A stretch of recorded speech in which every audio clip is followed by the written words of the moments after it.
in LA this week. I think this is awesome. It's a first for us in Watts, and actually we are really excited. Common sense, like you don't need the CDC to tell you to not do this. You have to just think about people other than yourself. For many folks, it's a joyous occasion for family and friends to get together, but we also see a spike in the number of calls we get on certain types of fires.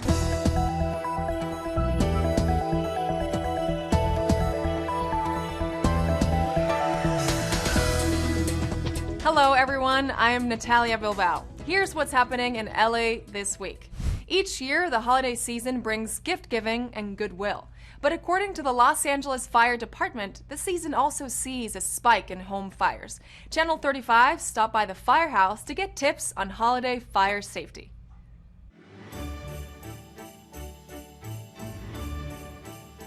Today we're here to talk about Christmas and holiday safety.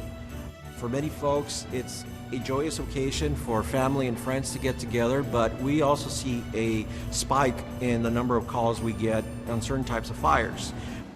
Particularly after Thanksgiving, Christmas Eve, and Christmas Day are the second and third most busy fire days with cooking fires in the home. First and foremost, don't leave anything in the kitchen unattended. Or sometimes we get overzealous with our decorations inside the kitchen and we'll have decorations that are too close. We don't want anything closer than 3 feet from any heat source. And same thing goes for your Christmas tree. You want to keep your Christmas tree away from your fireplace, away from a stove, or away from a heater, or any ducting that comes in from underneath your home producing heat. La primera cosa más importante que debemos recordar es los árboles de Navidad pueden esparcir un incendio con mucha rapidez. Un árbol seco puede esparcir un incendio 3 veces más rápido que un árbol que se mantiene con agua. The new LED lights that, you can touch and they're not hot at all, those are probably the best. The old-fashioned lights that had the big bulbs that were so hot, that could potentially light a tree that gets too dry. Department of Sanitation will receive those trees if you want to deliver them to their yards.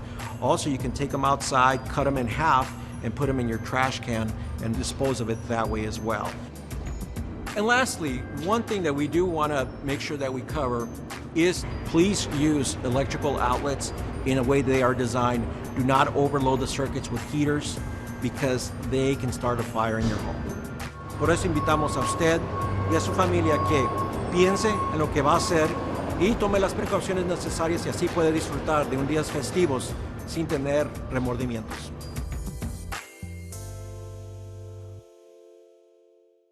With public gatherings on hold for the foreseeable future, annual events like the Watts Wonderland have been canceled across the Southland. But Council member Joe Buscaino and his team think they have come up with something just as good for residents of CD15. Happy holidays, everyone. Thank you so much for joining us as we celebrate the holiday season a little differently this year.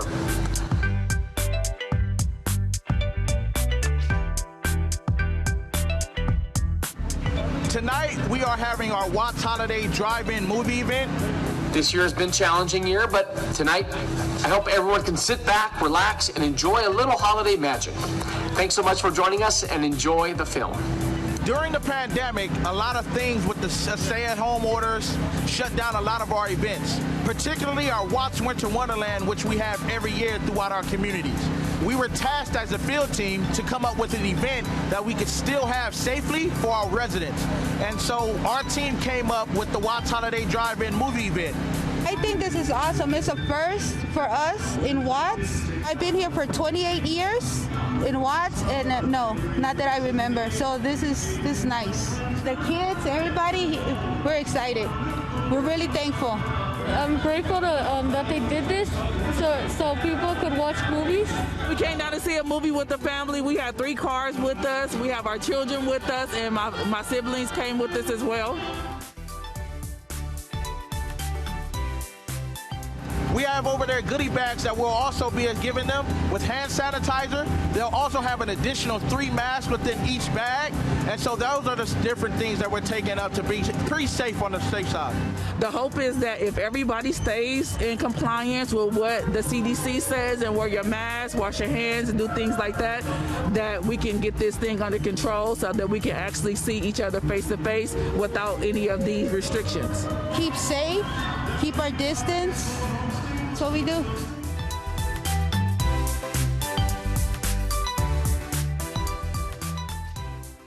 In Council District 9, Councilmember Curran Price has teamed up with the Department of Street Services to continue with his ongoing community improvement agenda.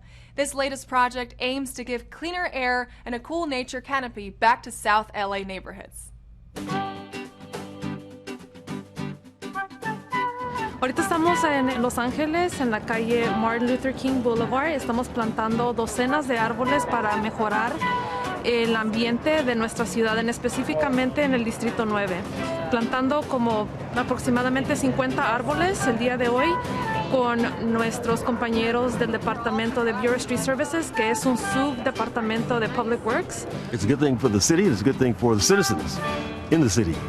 So we're really excited that this project is taking place today.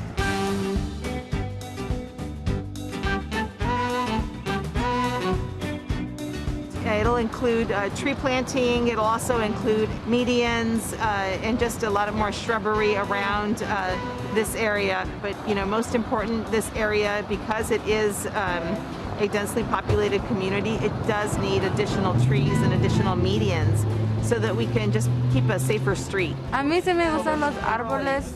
Yo pienso que es un buen cosa que lo están planteando aquí en la comunidad. I honestly think it's going to be very better for the environment and the community because there's been a lot of fires and stuff, so it's going to help the environment pollution-wise.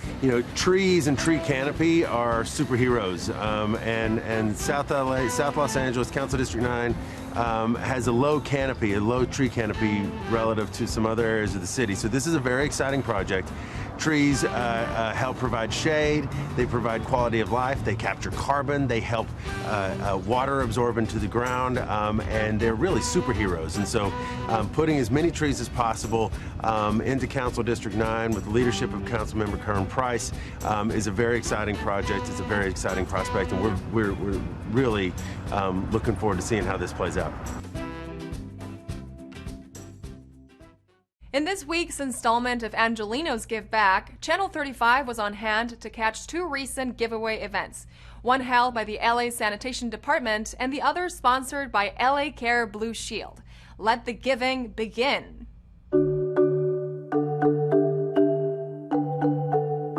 This is a regular scheduled cleanup operation inside this ABH zone in CD11. We conduct cleanup operation, and we also have our mobile hygiene trailer, which provides showers and bathrooms. We give out tents, blankets, and hygiene kits as well.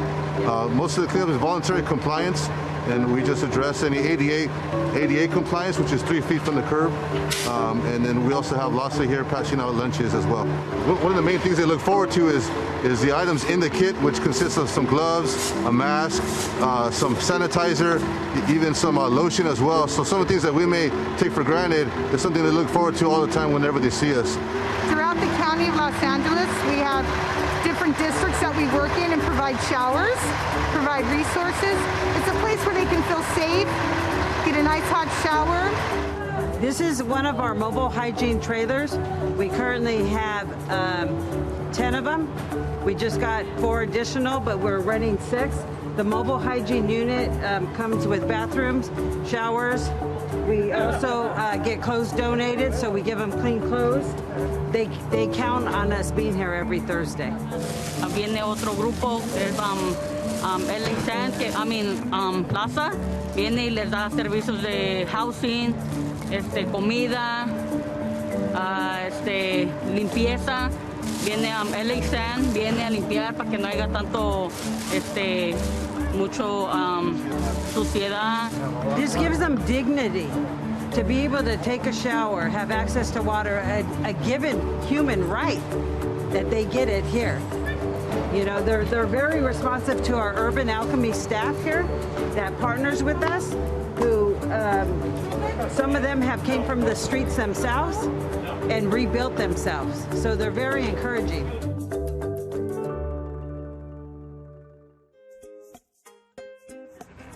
Today's event is very important because it actually marks our grand opening for this location, what we call Metro Koreatown location for our Community Resource Center.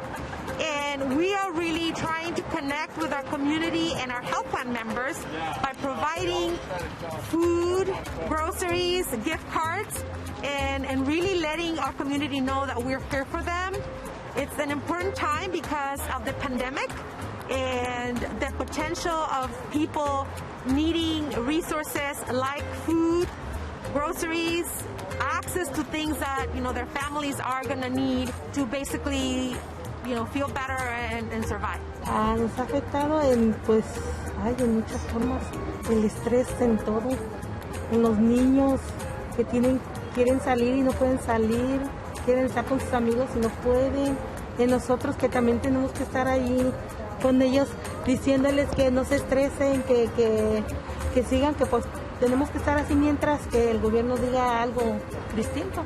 This type of event, because of the pandemic, is specifically designed to help our communities in a drive-through format. People don't have to necessarily get out of the cars. They can just drive through and we'll offer the service. If people don't have a car, they can still come and to be served in our walk-up station. Pues mal porque podía ver que los niños están en la escuela, en la casa y a mí se me hace más difícil estar ayudando al niño también. Oh, pues que muchas gracias por la ayuda que nos brindaron este día y se le da las gracias a todos. Nosotros estamos abiertos para todo el público, para cualquier persona que lo necesite. Aquí estamos para ustedes. Si ustedes van a nuestro sitio de website, activo, saludable e informado o Active, Healthy, Informed, pueden obtener todos los domicilios de donde tenemos los centros para poder acudir y ser ayudados. Y no importa ningún estatus migratorio, no importa cuántos en la familia, todo mundo es bienvenido. Ahorita por la pandemia estamos más limitados a hacer nuestros eventos de la manera de automóvil para que todo el mundo se sienta sano y seguro. Todos estamos protegidos y estamos aquí para apoyar a la comunidad. The latest consumer scam involves puppies. The Port of LA steps up cyber defense, and Mayor Garcetti honors an LA Olympian. All this up next on City Beat. The Better Business Bureau has seen a jump in fraud reports relating to what the city attorney Mike Fuhrer is calling pandemic puppy scams. The scam targets people looking to buy or adopt a puppy via online service. Consumers are charged for the purchase and transport of a pet that never arrives. This scam can be particularly harmful since people are adopting pets to offset feelings of isolation due to the current pandemic. Another red flag is how they accept payment, almost always through wired funds like MoneyGram or Western Union, or prepaid debit cards or Bitcoin or the Zelle app. These make it really hard for you to get your money back. And remember, once you're emotionally invested, you are much easier to scam. The Los Angeles Board of Harbor Commissioners has approved an agreement with IBM to design and operate a Port Cyber Resilience Center. This first-of-its-kind system will be built to detect and protect against malicious cyber incidents potentially impacting cargo flow. The CRC will also serve as an information resource that stakeholders may use to help restore operations following an attack. This 3-year agreement with IBM includes hardware, software and design, install, maintenance, and more. The center currently serves as a centralized location to proactively monitor the port's own technology environment. Mayor Eric Garcetti paid homage and said farewell to the Los Angeles Olympian decathlete Rayford Johnson. Johnson was the first African-American captain of a U.S. Olympic team in 1960, where he won a gold medal. He lit the Olympic cauldron in 1984 for the opening ceremonies in Los Angeles. He was also a founder of Special Olympics Southern California. To honor Rayford Johnson, LA Memorial Coliseum lit their famous torch in memorial. Rayford Johnson is LA. He embodies who we are. the way that we've always pushed history forward, and the way that we bring people together. The Family Entertainment Center Skateland opened its doors in Northridge way back in 1958. During the 60s and the 70s, it saw changes in its ownership. And in 2020, Skateland looks like it may be rolling in a different direction. Here's a story of how Skateland may soon become Hopeland. Skateland opened originally in 1958 by two brothers, and they operated it for 10 years. And then sold the business to my father in 1968, and it's been in our family since that time. My father sold it to my brother and I in 1978. In mid-March, we were told that we had to close, and we have done so since that time, 8.5 months ago. And even with a PPP loan, which helped us out for a few months, there's just no way that we could continue to operate. I've known Ken Kraft for about 10 years, and I've seen the growth of that organization and the things that they've accomplished in the homeless community. And Ken and I had a conversation about a little over a year ago, and he expressed he knew that my brother and I had been thinking about retirement, and he asked about the building because he always thought that this would be a perfect location for a bridge shelter. Hope of the Valley is a housing and homeless service provider here in the San Fernando Valley. We are 11 years old at this time. We do have 9 shelters, 2 access centers, and a job center.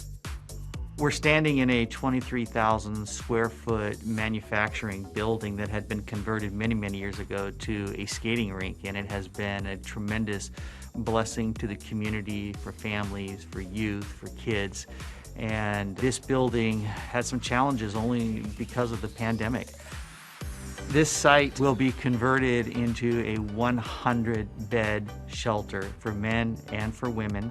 We've had extensive conversation with Councilman John Lee, and our goal is that this site would be really a premier site for homeless services. So on site would be all the amenities that would be needed to help anybody address whatever their challenges might be. The area is in such dire need of something that will aid the homeless community. And it's just something that I have a heart for. I know my brother does as well. Definitely something that provides a service to the community, as we have done for many years, is something my brother and I wanted.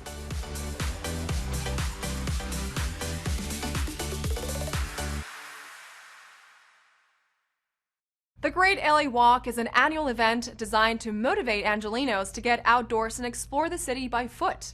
For 15 years, the walk traditionally happens the Saturday before Thanksgiving, and 2020 was no exception. Although this year, there was a bit of a social distancing twist. This is our 15th annual Great Los Angeles Walk. Every year it's about community and celebrating, just getting outdoors and seeing Los Angeles and celebrating with your fellow Angelino. Normally we gather together all at once and there's about 500 or so people. This year we told people, separate yourselves, we're going to be socially distanced. We didn't tell them a set time, so they started whenever they wanted to. So we still have the hundreds of people, but they are spread out throughout Wilshire Boulevard. There's less pressure to keep up with the group, and we're just kind of doing this on our own and doing it at our own pace. So it's a little bit isolating just doing it by ourselves, but at the same time, when we pass people that we see are doing the same walk, it's nice to see them. It's just a different kind of walk, but it's still nice all the same. I've been walking with Mike since the first year I started, and some of us take time to check out the architecture, take time to check out the food, which is basically what I'm doing. I ordered a pizza so we can eat while we're walking. This is how you discover your city. Every year we pick a different street. This year we picked Wilshire, which is the Grand Street of Los Angeles. So we started at the very beginning of Wilshire in downtown, which is at Grand and Wilshire, and we take Wilshire all the way to the ocean in Santa Monica. It's about 15.8 miles. One of the reasons why we did it this year is I think everyone's had a really tough year, and everyone is still being smart, wearing their masks, being safe, but they still need to sort of get outdoors and just like really stretch their legs. Great Los Angeles Walk we do every year the Saturday before Thanksgiving because the weather's perfect and really it's a chance for people to explore the city that they live in. The current pandemic has touched every aspect of our lives, and we all know what we should be doing to stay safe and healthy. The list of best practices is everywhere, but are we really paying attention anymore? Well, one Los Angeles filmmaker has put together a fun reminder of COVID-19 etiquette.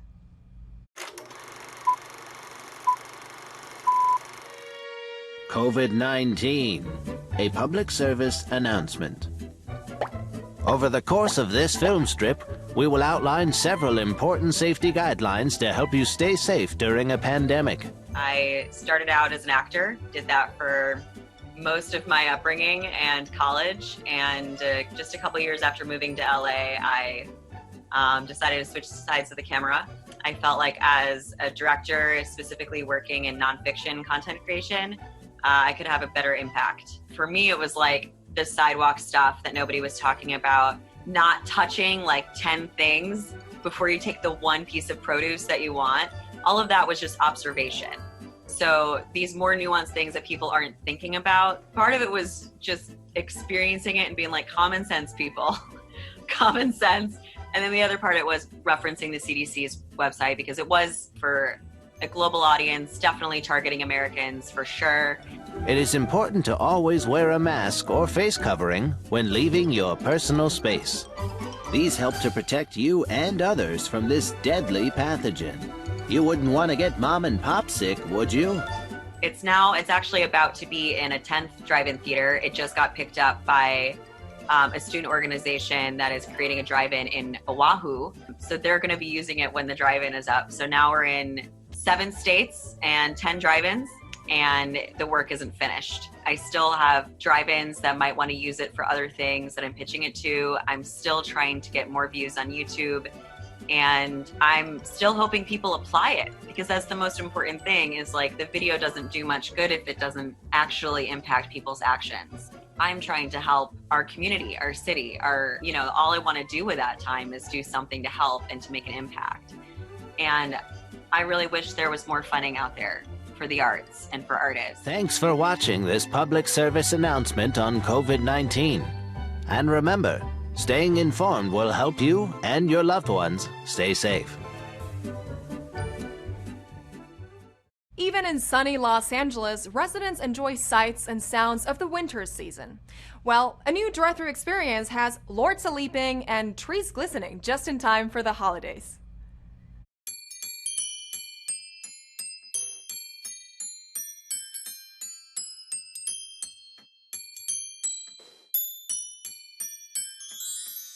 Wonderland is a chance for people to get out of their houses and in a safe environment of their car, drive through and get the experience of the Christmas lights and some of the other holidays of the time, and really get a feel for something of traveling through zones and being immersed in the decorations of December. We built different sets. We had a couple of sets that we redecorated for the new holiday, and really brought out what we could and tried to find different aspects of the different holidays of December to represent, and then make sure we had Santa Claus and Mrs. Claus and some elves, and we've got skating snowflakes and stilt walking toy soldiers and all sorts of stuff all over the place. The people who are coming to visit are all staying within their cars. So if you're going to roll down your windows, we are telling you to wear your mask, please. And we are trying to create that environment where all of the performers, all of the things you're looking at are distanced away enough that you can still experience them wonderfully, but it's safe for everybody. The hours of the event are 4:30 in the afternoon until 10 o'clock at night. And we're going right now, which is December 1st. Technically, we started November 30th. And we're going through December 30th, except for Christmas Eve and Christmas Day.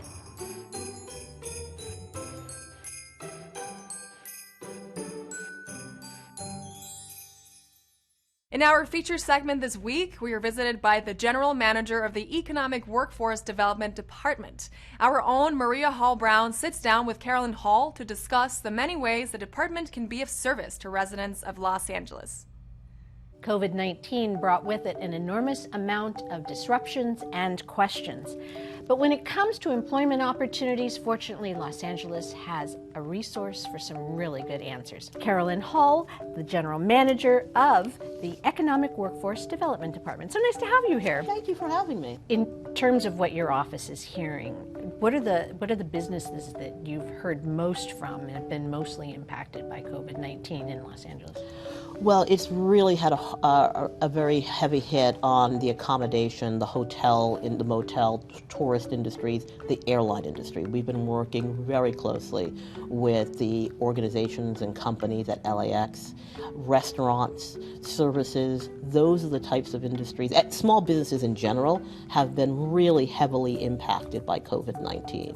What can you offer them? What kind of advice can be provided in this time? Well, we have several sources that we can provide. First of all, we have our work source centers, which allow individuals to go and virtually meet with individuals right now to talk about their skill sets and to talk about employment that's currently out there, because there are organizations and companies that are growing. Also, we also provide them services in just understanding how to fill out the unemployment benefits. That is really difficult. We're not the entity that actually executes it, right, but we are the group that can sit down and help you understand where to get health insurance, how to fill out the unemployment benefits package, and really be there for support in terms of maybe helping individuals understand where child care is available, because oftentimes, particularly for women, child care is a really big issue. You couldn't even go back into the workforce unless there's child care available. If people want to find out more, and if people have some questions, and if people want some information, where can they find all of this? The best place for them to go is to go to our website, which is ewddlacity.com. Thanks. Take care. Catch an online series that highlights LA artists, check out a Christmas parody sketch show, or explore the joy and wonder of fruit trees. All this up next on Virtual Things to Do. The Music Center wants you to enjoy For the Love of LA, a new digital series designed to celebrate the creativity of Los Angeles and to support LA-based artists. The series includes programming in various disciplines: music, dance, visual culture, and more. From the beginning of the time that we had to shut down our venues, the Music Center was really looking for a way to continue to engage local artists here in Los Angeles and to hopefully, inspire Los Angeles residents with the diversity and resiliency of our artistic community.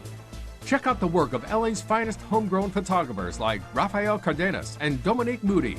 Be sure to check out For the Love of LA, streaming now through December 31st.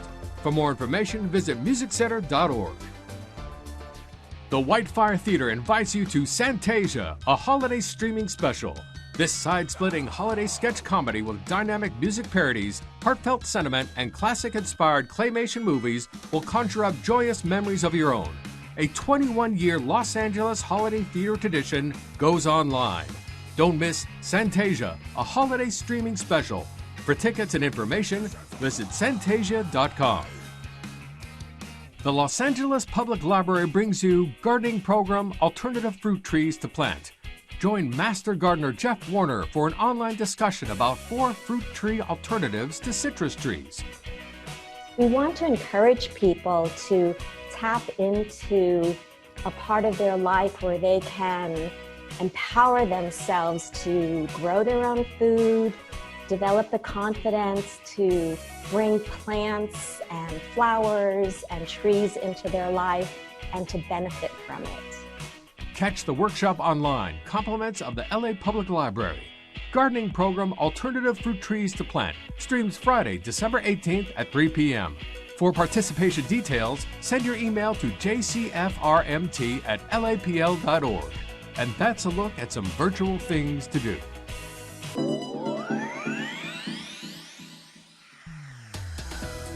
That's it for this edition. I'm Natalia Bilbao. From all of us here at LA This Week, thank you so much for joining us. A reminder that you can catch us online at lacityview.org. We're also on Facebook, Twitter, and YouTube. See you next time for more LA This Week.